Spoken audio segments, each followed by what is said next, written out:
Ayan, lalakad kami ni Gerds. Kukuha daw siya nung padala nung kanyang family. Yan, kukunin daw yung pasalubong from Philippines. Ayan, lakad-lakad kami. Sobrang init. Ayan. Ay, puwit muna lang. Hindi ka nagdadala ng panyo. Hindi. Yan, hindi ako nagdadala ng panyo. Saan ang panyo? So, ayan. Lakad-lakad lang. Diba exercise tuloy? Doon sa Union, maganda doon. Pag wala na tayong trabaho. Pag walang pasok, ano? Nagbakasyon. Ay, ang haba na naman ng bakasyon natin. Kulang pa nga yun eh. Dapat nga 2 months yun eh. 45 days. Oo, 23 days lang. Kasama pa ang linggo, diba? Sana all. Kaya pa, paano yung magbilang? Ayan, both. Ewan sa 25.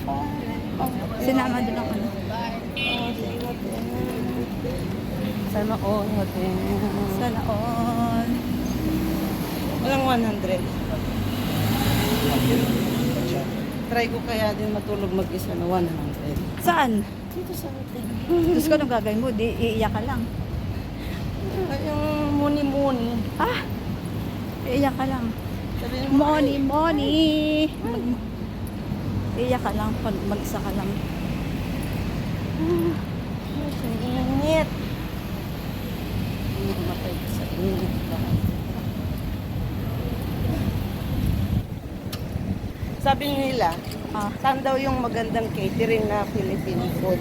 Oh, meron na yata sila na ano? Saan? Hot palayok yata same last year. Eh, di ba may nakabook na daw dun sa Hot Palayo? Hindi nakuha yata. Na? Yun yata ang nakuha.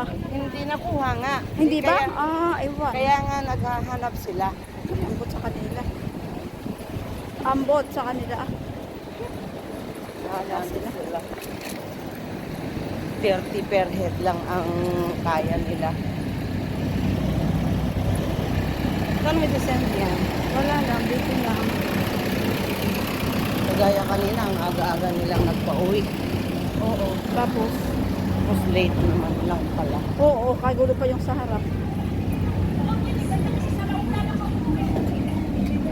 Masiga. Tatawid tayo?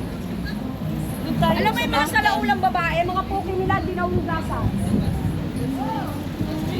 Ayan, mga kalahi natin. Ano? Kalahi natin. Nakatakot ng bunga. Parang babae, hindi babae. Kaya ang Pilipides.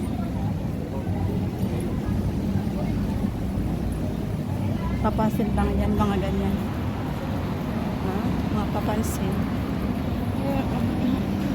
Sakto nag-lotion pa ako. Ay, naku. Nag-lotion ka, okay lang.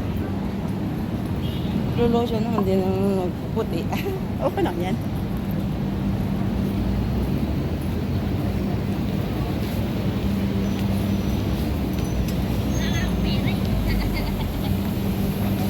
Tapos makita ako yan. Basang-basa ka na. Alam nila kasi hindi ako pwede sa mainit.